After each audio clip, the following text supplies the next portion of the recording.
If you're new here, go ahead and put an emoji of your choice in the comment section. I'd like to see walls and walls of emojis. If you're unfamiliar, the Resilient Jenkins crew is a TikTok vlog family with over 200,000 followers, 3 million likes. They started as a family of 4, and I think there was like 3 cats, 2 adults, Stephanie and Andrew. They call him Drew. The thing about this is there's like a consistency in how many times that she's mentioned the fact that she would like to go viral, so it's a sort of an obsession.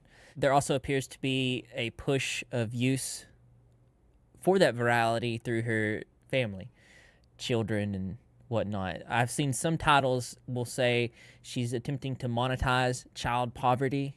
It's a wild title. I've seen other people allege things way worse than that. Way worse than that. I believe there's some terrible, terrible things that just came out. We'll be going over that. Here's some posts that showcase her obsession. Help a girl out. My hubby said if we can flip our financial position, this doesn't have to be our last baby. And I'm really not ready to stop having babies. Y'all, my hubby said that if I can take our account viral and change our financial situation, he'll hump away and give me as many babies as I want. So help a girl out and share. Follow and help my account so I can make this man a father of 7. There are characteristics of good mothers and there are characteristics of bad mothers. I would say she leans on the one side than the other. There was a whole list she had here. So it's just a list of different types of things. One of them being simply having financial peace. And another thing to point out is that these individuals will do everything except for work a normal 9-to-5 job. They call them W-2 jobs, and they very much are opposed to working them. And instead will try to get the internet to pay for their children's needs. They got the Amazon wish lists and all sorts of things of that nature. This is the one TikToker that talked about it here. So Resilient Jenkins, the family that has 6 people, almost 7 living in the 1-bedroom apartment, posted an Amazon wish list. And y'all, some of the items on there are just a real head scratcher, so let's get into it. How can we need a $40 car wash kit? $60 air duster? $80 pillows? This is a set of 6, so maybe each person at least could get one. Tons of car cleaning stuff. And like, granted, there's lots of stuff on here that is like normal stuff, like towels and sheets and like that sort of, you know, those sorts of things. Duster, $80 pillows. This is a set of 6, so maybe each person at least could get one. Tons of car cleaning stuff. And like, granted, there's lots of stuff on here that is like normal stuff, like towels and sheets and like that sort of, you know, those sorts of things. Why do we need a $20 men's hairbrush? This sent me a $30 ring light and somebody bought it for them. Somebody also bought them a door security bar. Somebody also bought them bunk beds. And I just want to point out that these bunk beds are $189. If you add up just the car care items, the ring light and the hairbrush, it's the same price as those beds. And to me, this just highlights what the real conversation is, that the priorities just seem to be all over the place. This is a 1-bedroom government apartment. They've been kicked out, but originally what happened was Stephanie was living with her grandmother. It was a 3-bedroom house. They had plenty of room. And then she decided at the time to move into Andrew's 1-bedroom government assisted apartment, which obviously there's nothing wrong with living in government assisted apartments. If you need help, that's completely fine. In this situation, there's a little bit more nuance there. The fact that this was a government assisted 1-bedroom for him and his son. She moves into this with all of her kids, and now there's 4 children, 3 cats at this time, and 2 adults. Mind you, she's prepping for virality. Like, she's been at this for years. She's been saying and pleading, please help me make my account go viral. I want to continue having children. So she's effectively using her motherhood as a means to cultivate eyes from the internet so she can make money. That's not good. She's exploiting motherhood. She's exploiting children. It's not great. And it comes from a skewed mindset. And we'll get into that in a second. But the main thing is they put the children at the time in the living room and kitchen. They bought the bed off the Amazon wish list. So they didn't even buy their kids bed. And this ain't got, there's so much. They didn't buy their children the bed. The internet did.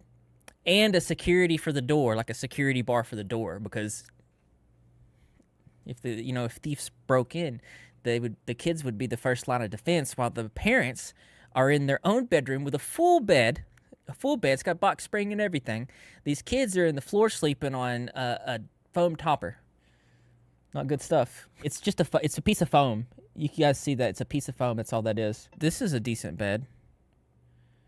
But this one right here is the foam piece on the thing. And he's got the door brace in case somebody tries to break in here. And a lot of people had issues with that because the kids were sleeping in the kitchen next to the onions. And if somebody did break in, then the kids would be the first line of defense. So they didn't eat. See, it's one thing for the parents in general to like see these issues and then take steps towards fixing it, but then they don't do that. They source it from the viewers. And the viewers, of course, are feeling bad because they see the issues, and so they take action. They have no blinds or curtains, but they have a PS5. So here they're just sitting on the full bed with the PS5 there. A full shot of the living room with the curtains, or lack of curtains. Here is them in the kitchen next to the onions, and it was funny because in my video I said something that was, I don't want to say it's funny, but it's sad. And the worst part of all this, the kids being around the knives, the forks, the onions, the WD-40, the door. They also posted about how they believe in not putting locks on anything and letting the children explore, which is terrible context. One thing me and my hubby agreed on from day one was we didn't want to childproof. We just want to let him explore and learn boundaries through his experiences. And it's honestly been so relaxing and awesome to see him expand his mind so rapidly with no limitations. So that's not great. Here's her response to the criticism about the door. I guess they're rolling the onions back and forth with each other in between the cans of WD-40. Hopefully they don't get the notion to go outside. She did get backlash for this, and this is her response. See, the people that, I don't know if you're coming at it from a understanding, like non-judgmental point of view when it comes to the bedroom, or if you really just don't get the sense of it, because we wouldn't make the decision if it wasn't right for the kids. The front door is the only concern but why would we shove them in the smaller space? The crazy thing about that to me is like, so she's sitting there, she's addressing the criticism, and she says, I don't know if you guys are just mad about the door, there's a good legitimate reason as to why we put the kids in there. Why would we put them in there if it wasn't for, and instead of giving the valid excuse or reason, she just shakes her head and trails off because there is no logic there. There's nothing that she could possibly say to justify why she has her children in the living room and kitchen while they are in a bedroom with the PS5, There's nothing justifiable about that. Also, in conjunction with the fact that they had them stuffed in the living room and kitchen, one TikToker pointed out they were sleeping next to mold. Is this a baby blanket? Is this the bed where your babies are sleeping? Yep, it is, right next to where they sleep. I don't think your essential oils is going to help when your kids get leptospirosis. I think before they move out, they need to empty out this house, get everyone out safely, and then just clean it top to bottom. Not even sure if like a deposit is involved in the situation, but they do have to move out by next month on the 16th. But based on the looks of this, they're not getting the deposit back. And the crazy thing to me was not too long after that, Stephanie posted a video cleaning it up. So this right here, she posted this cleaning it. Could have cleaned it at any time. There's a lot of stuff going on in this house, in this very small enclosed space. Let's talk about the cats. It says, POV, you're pregnant with superior genetics that fight through terrain of macaco and more so you don't let fear hold you back from doing normal tasks. The problem with that is in wearing no gloves, there's a huge risk. Handling litter boxes during pregnancy. Pregnant women should avoid handling litter boxes due to the risk of toxoplasmosis, a parasitic infection that can be transmitted through cat feces. Toxoplasmosis can cause serious health problems in unborn babies, including brain damage, eye damage, and miscarriage. And we could stop there. But on top of that, with 4 cats, they only had 2 litter boxes that they would deep clean every 2 weeks, I believe they state. And you're supposed to have, I think, 2. If you have 1 cat, you're supposed to have 2 litter boxes. You should have 1 litter box per cat plus 1 extra.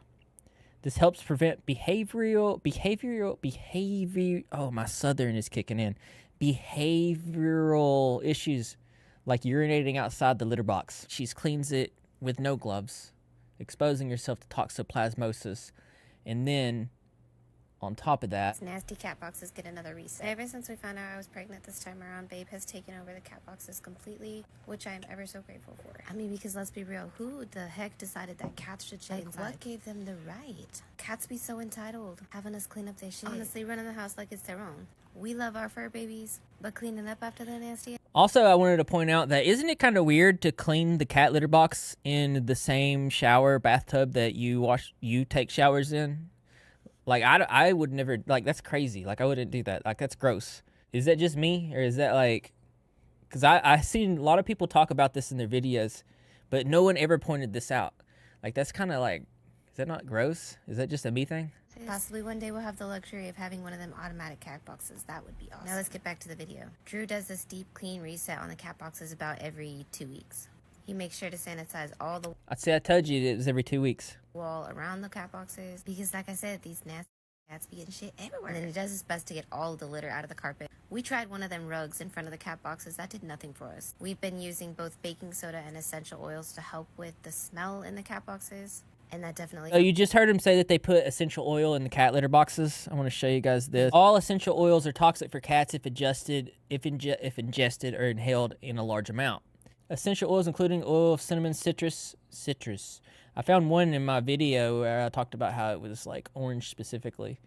It's poisonous to cats. And it's very interesting because in addition to it being poisonous, she talked about how one of her cats got a severe skin infection. Probably from the essential oil. The reality of being flat broke is knowing you can't do crap about your kid's cat's skin infection other than rehome the animal to someone more financially able to handle it. Why do I have to take my baby's baby? I really don't want to. I want to take home every cat that I see. Every cat, every dog. I'd like to take it home. I'd like it to live with me. That would be amazing. But you have to approach it logically. If you don't have the money, if you don't have the means, you don't have the room, you're not helping the animal. You are hurting that animal and yourself. Don't worry, she didn't get rid of that cat. In fact, she got another one. Says, do we need another cat? Heck no, but God knew we did. She fits right in here. So, didn't get rid of the cat, ended up getting another one. And so you have this small little space that probably smells terrible. And in addition to that, she's smoking marijuana in this house and smoking marijuana while pregnant too as well, which I hear is not a safe thing to do. Symptoms of essential oil poisoning for cats is drooling, vomiting, lethargy, weakness, tremors, seizures, difficulty breathing, liver failure in severe cases. Avoid essential oils around your cat. Don't put it in the cat's litter box. Stephanie, Drew, I'm looking at you. Don't do that. We also found out that somebody in this house uses an inhaler. This is from a smaller YouTuber called Cursed. A person named Tia served the Jenkins with Desiree, who's a baby mama, court documents. And she said multiple times that marijuana smell was incredibly thick in the apartment. She fully believes that Stephanie is smoking while pregnant. And that's very, very believable considering this. My sister says to me the other day, I don't know how you do it. You just have this like ability to keep going no matter what, no matter how tired you are. Sis, it is because I smoke marijuana. I got that Mary Jane running through my vein. Well, that's not good. Andrew has 2 other baby mama. One named Alita and one named Desiree. I want you to listen to what Alita's got to say. That man that everybody's saying they have 2 loving parents walked out of his son's life when he was 2. Okay. Hasn't seen his son since he was 5. And that's because I reached out to him to come to his kindergarten graduation. And at the time, he only had one child, which was the little black boy you guys see in his videos. That's my oldest's little brother. Now, my oldest, who's at the top, because he will be 12, doesn't even know he has 2 other siblings. So no, they didn't meet when he had one child. He probably has more. He hasn't paid child support, but he has a PS5. I feel bad for those kids. I literally feel bad for my child's siblings, sad to say, that they have to sleep on the floor. And that man has not changed. Even his son asked, Mommy, I just want to know my dad. Why can't I see my dad? Mind y'all, when that happened, I reached out to him. He read the message, never replied. So I had to put my son in counseling just because I knew it was bothering him and there was nothing that I could say that was going to help him. They're in a 1-bedroom apartment there with 2 loving parents. No, that's not love. You don't put your kids on the floor. You sacrifice for your kids. You don't put your kids on the floor. His priorities were messed up, and that's why we never worked out. That's why we didn't work out. Because his priorities, as you guys can see, are all messed up. And now you're going viral. For what? And then you continue to make more babies, and you couldn't even take care of the first one that you had. He don't even know you, but he wanted to know you. You don't even know how great of a kid you got. And I'm so blessed that he doesn't have to worry about being in that situation. He will never have to be there. But what I am sad for is he's never going to know his siblings. You're an embarrassment. She's an embarrassment. I don't care what nobody says. I don't care what people are saying. We also talked about before where it seemed that he had a hesitation to work a normal 9-to-5 job, which he doesn't do that. He does things like DoorDash and Uber and things like that to avoid W-2 jobs, regular jobs. And it turns out that it seemed really likely that he was attempting to dodge child support, but this is what he said. They want to know why you're not involved in this stuff. Oh, why? Yeah. I don't need to explain why. I don't need to explain everything. I can't explain everything. They've taken out 9-10 grand from taxes, and I let them. I didn't fight any of them. If the other party hasn't received it, that is not on me. I don't have any of that money. I think I owe $6,000. That's all I owe. He says he owes $6,000, but the way he talks about it, I mean, it's like it's not a lot. Which I say $6,000 is quite a bit, especially when you put it in context with the $6,000 is supposed to be for the kid. The kid don't have that. Turns out that Alita brought the receipts saying that she is not receiving anything. I don't care how many jobs you had. You never stayed at one. And when he was getting a little itty bitty bit, he wasn't getting much. I remember getting in my account that from the state of Oregon, they sent me 5 cents. So obviously the priorities are messed up, but check this out. So in this video here, she's in a smoky room blowing smoke out of her mouth. Interestingly enough, the song I Don't Care seemed to be played in the background.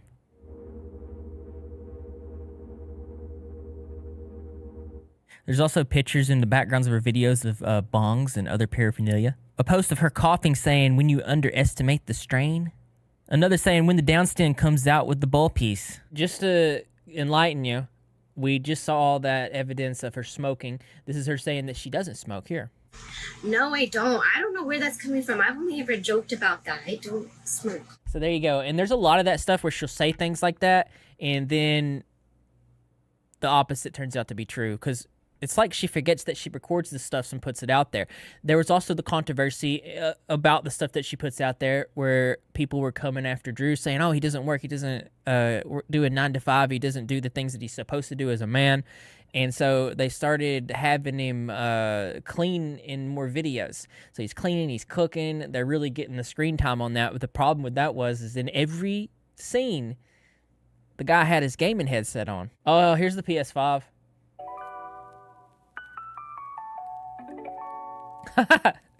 The first comment, you guys see that? The first comment, priorities. And then somebody else saying, can we get a day in the life of the hubby? And then somebody says, this is it.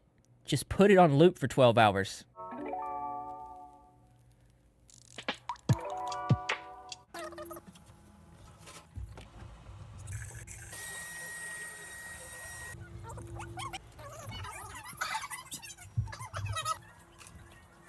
Some of these comments, though, are crazy. So, like, when y'all make the kids, did the headphones stay on? He had the headset on during breakfast, lunch, and dinner. During the live stream, somebody asked me if Andrew and Stephanie were married.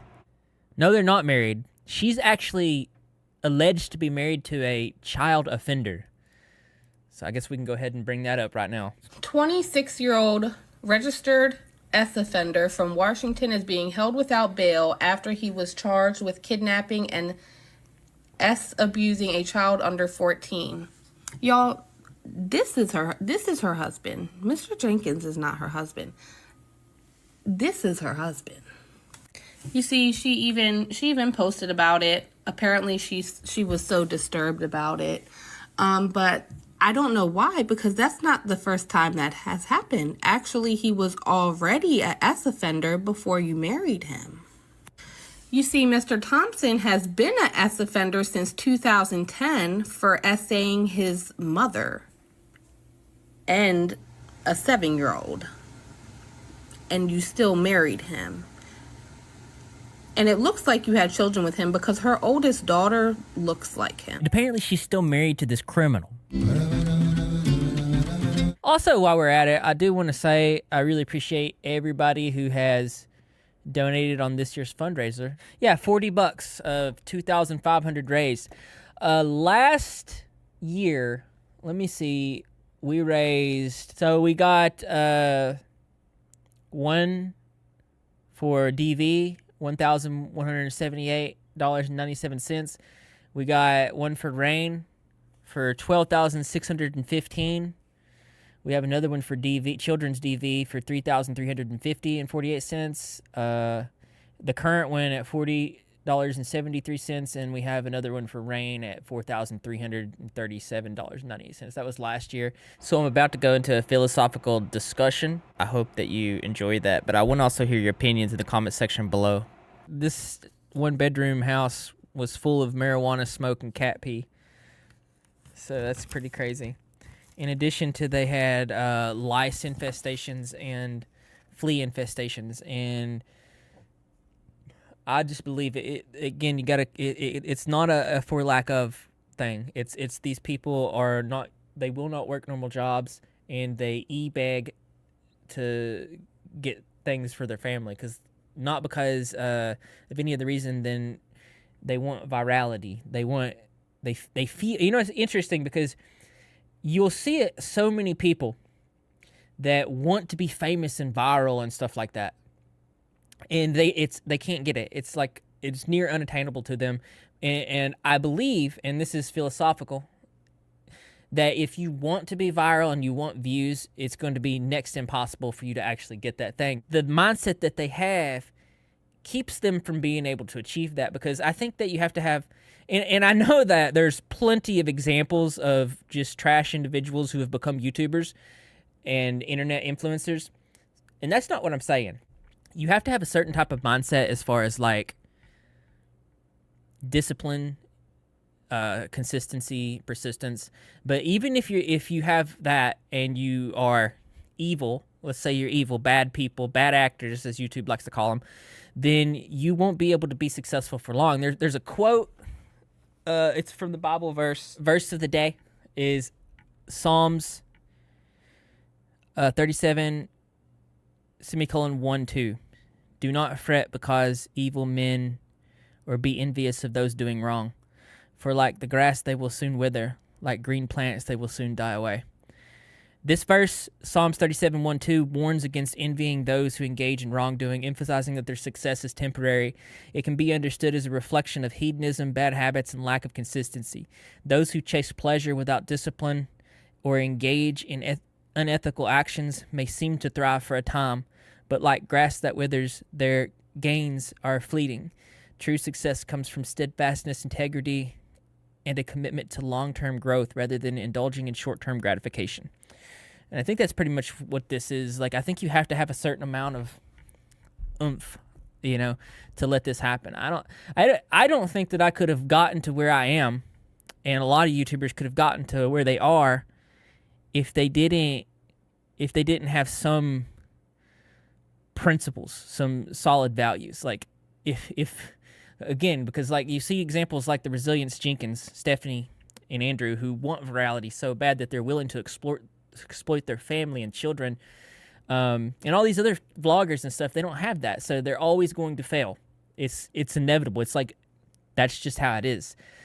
I think that those that do these types of terrible things, they have an expiration date, if you will. Again, that's a theoretical, philosophical opinion. I'm sure that you guys have your own, and that's absolutely okay. What you mean to say there is that I should go to school, that I should go the traditional American route to get said education. That's what you mean to say.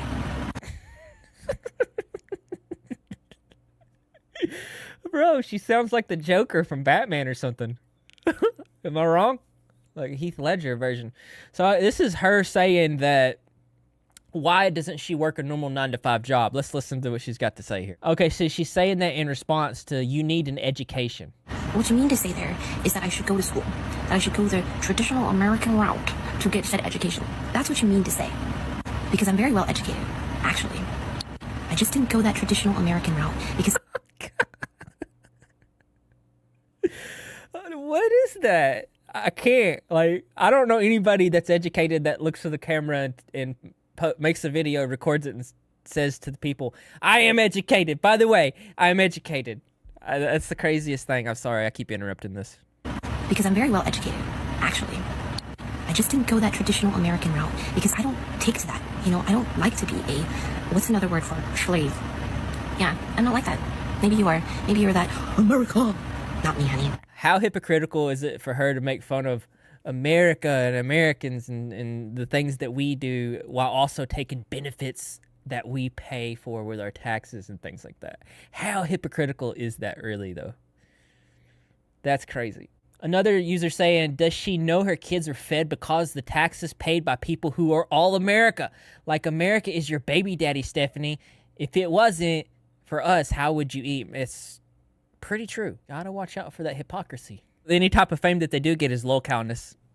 People love to watch locals. They love their Ashley Trevinos, not because they're fans of her, but because it's entertainment. They become the substance of what they want, of what is to be watched. One user on Reddit says, what struck me was her lack of awareness. She fails to realize that Uncle Sam, aka the US government, is essentially her baby daddy. When it comes to supporting her family financially, it's honestly a bit wild how she doesn't seem to understand that her benefits are coming from taxpayers who fund these programs. The same taxpayers she calls slaves. I've also seen there's receipts of her saying the N-word a lot. I'm not trying to throw out the racist card or anything, but for choosing to work jobs and receive higher education to better themselves. I'm sorry you're so jealous of people who do things the correct way, Steffi. At least the people feeding your kids probably don't have their kids sleeping in the kitchen next to the onions. Heart face. Well, that's really interesting. I've personally not heard her say that, but I have seen the N-word slung around quite a bit. And I also am aware that her baby daddy is also black. But that doesn't mean that she still can't also be racist. You guys know Topiachu. I don't consider myself a burnt color. This is what I was talking about. They have it on here too. See, this is her saying the N-word. Here's an anecdote from somebody who apparently knew her. I feel like this anecdote is pretty spot on. Let me break it down to you. Stephanie was living in Salem and was addicted to cocaine. She came home to her mommy with the 2 girls. Left the 2 girls with her mom and her sister. She checked into rehab. She left the 2 girls with her mom and her sister. When she got out of the rehab, she got a job. She took over that apartment. She destroyed that apartment so badly. It was infested. It was disgusting. And her mom didn't even get her deposit back. And it was uninhabitable by the time that Stephanie left. So the mom gives her a second chance. Okay, so apparently she goes to rehab. The mom got her an apartment. She devastated the apartment, and then the mom gives her a second chance. After she gets fired and destroys that apartment, they move into 3-bedroom spot where the girls could have their own room.